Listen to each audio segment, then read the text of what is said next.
मैं पूनम अग्रवाल शेठ विद्या मंदिर English high school Vasai east की अध्यापिका आज कक्षा छठी के छात्रों को पूरक पुस्तक बाल राम कथा का पाठ राम का वन गमन पढ़ाने जा रही हूँ। इस पाठ में हम राम के वन में जाने के बारे में पढ़ेंगे। बच्चों, पिछले वीडियो में आपने पढ़ा कि माता कैकेयी के कहे अनुसार राम वन जाने के लिए तैयार हो जाते हैं और वे अपनी माँ कौशल्या से भी इस बारे में बात करते हैं, तो वे भी बहुत अपनी सुध-बुध खो बैठती हैं। वो उन्हें बहुत मनाने की कोशिश करती हैं कि तुम वन जाने से मना कर दो और ये राज आज्ञा उचित नहीं है। लेकिन राम कहते हैं कि ये राज आज्ञा नहीं बल्कि पिताजी की आज्ञा है और मैं इससे मना नहीं कर सकता, अर्थात उल्लंघन नहीं कर सकता। आइए बच्चों, आगे पढ़ते हैं। लक्ष्मण ने से राम का संवाद जारी रहा। राम ने वन गमन को भाग्यवश आया उलटफेर कहा। तो लक्ष्मण को ये बात बिल्कुल भी पसंद नहीं आई थी कि राम को वनवास में भेजा जा रहा है, लेकिन राम इस बात को भाग्यवश यानी किस्मत की वजह से ही मान रहे थे कि किस्मत में ही कुछ उलटफेर आ गया है जिसकी वजह से उन्हें वनवास जाना पड़ रहा है। लक्ष्मण इससे सहमत नहीं थे। राम के समझाने पर भी लक्ष्मण इस बात को नहीं मान रहे थे कि वे बन जाएंगे। वे इसे कायरों का जीवन मानते थे। उनको लगता था ऐसा करना डरपोक लोगों का काम है। उन्होंने राम से कहा कि आप बाहुबल से अयोध्या का राज सिंहासन छीन लें, देखता हूँ कौन विरोध करता है। तो क्योंकि लक्ष्मण बहुत गुस्से वाले थे, उन्होंने अपनी तरफ से उन्हें कहा कि आप तो बाहुबली हैं, जैसे कि बहुत ज़्यादा आप में ताकत है, आप अपनी ताकत के दम पर अयोध्या का राज सिंहासन छीन लें और स्वयं राजा बन जाएं। मैं देखता हूँ कि इस बात का विरोध कौन करेगा। अधर्म का सिंहासन मुझे नहीं चाहिए। मैं वन जाऊंगा, मेरे लिए तो जैसा राज सिंहासन वैसा ही वन। ऐसा राम लक्ष्मण से कहते हैं कि अधर्म का यानी छीना हुआ सिंहासन मुझे कभी नहीं चाहिए। मुझे इस प्रकार की राजगद्दी कभी नहीं चाहिए जो कि अधर्म से प्राप्त की गई हो। मैं वन जाऊंगा क्योंकि वही पिताजी की आज्ञा है और मेरे लिए तो जैसा राज सिंहासन है वैसा ही रहना वन में भी है। इसलिए उनको ऐसा कुछ नहीं लगा कि मुझे छीन कर राज सिंहासन प्राप्त करना चाहिए। कौशल्या ने स्वयं को संभाला, उठी और राम को गले लगा लिया।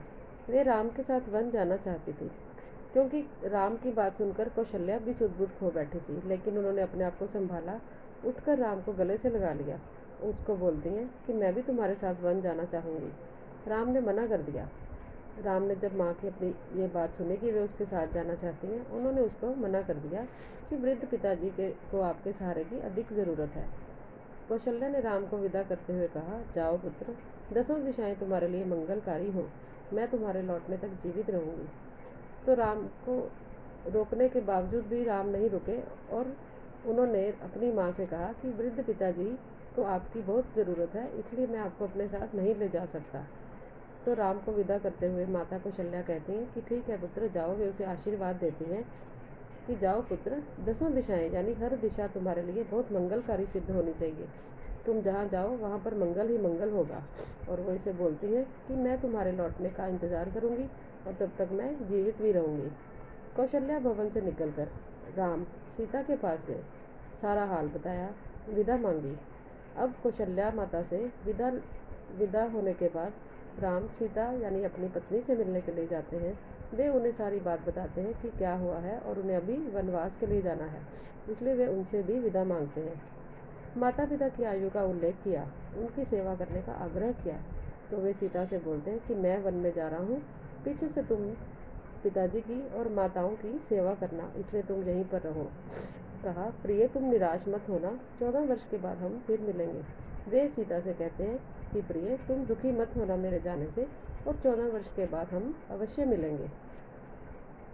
राम के वन गमन का समाचार तब तक सीता के पास नहीं पहुंचा था। राम को देखकर कुछ आशंका हुई, अनिष्ट की। राम ने विदा मांगी तो सीता व्याकुल हो गई, क्रोधित भी हो गई।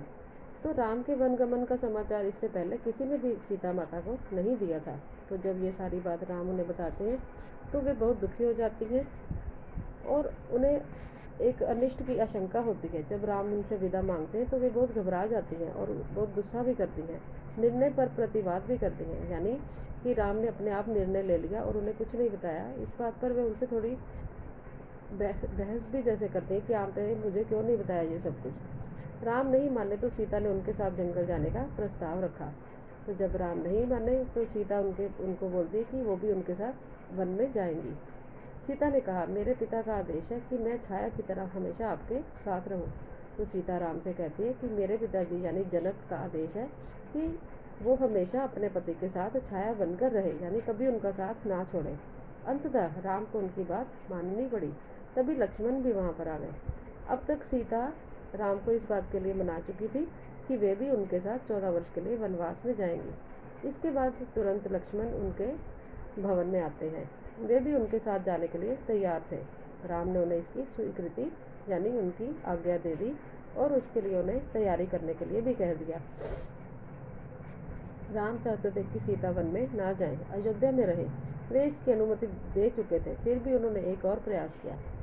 अब लक्ष्मण को तो उन्होंने जाने के लिए तैयार किया था, लेकिन राम चाहते थे कि सीता वनवास में उनके साथ ना जाए और वे अयोध्या में ही रहे। और इसके पर चाहे वे उसके लिए सीता को अनुमति दे चुके थे कि ठीक है तुम भी मेरे साथ चलो, फिर भी उन्होंने एक बार फिर से कोशिश करने की सोची कि हो सके तो सीता यहीं पर राजमहल में रुक जाए। सीते वन का जीवन बहुत कठिन है, ना रहने का ठीक स्थान, ना भोजन का ठिकाना।